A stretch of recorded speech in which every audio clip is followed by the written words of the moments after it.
Osman халифатының doğrunda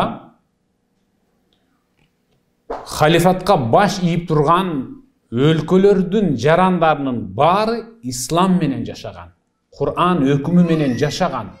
Ошондо Португалиянын тыңчылары котур ташын койнуна салып, момун мусулмандардын ортосуна бир бүлүк жөнөтүп, алардын сабаттуулугун сындырганга, аларды бузганга аракет кылып, тыңчыларын жөнөтүп, билип келгилечи кана кандай экен деңгээли десе, тыңчылары эл аралап, көчө кыдырып, шаар кезип, керек болсо алардын дыйканчылыгына чейин өнөр, тияк бияктарын бүт баарын кыдырып, анан кайтышты. Кандай жыйынтык чыгардыңар? Эмне кылсак болот деп тыңчыларын жыйнап сураса, баары бир ооздон кайерге барбайлы, эрте менен да, түн жарымда да кыдырдык, алардын үйлөрүнөн чыккан ызы-чуу, Кур'ан жаттоо, Кур'ан окутуу, анан чыр чыккан үй бүлөлөргө барып, ушул чырды бир козутуп, көбөйтүрөйүл деп аракет кылсак, алар Кур'андагы аяттарды, хадистерди талашып, урушуп атышыптыр. Биз буларды ушундай болуп жаткан учурда эч качан жеңе албайбыз дешкен.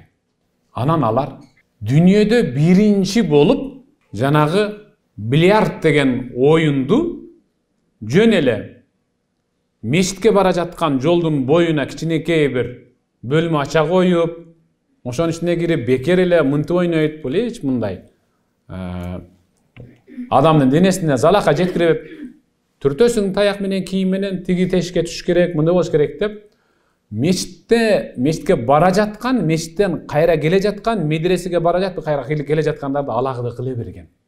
Бир канча убакыт өткөндөн кийин мындай оюнду бир аз музыка менен ойноса жакшы болот да деп, музыканы анын бөлмөнүн ичине гана угуза коюп, анан алардын жүрөгүн карарткан. Кийинчерээк музыканы көчөгө угула турган кылып чыгарып койгон.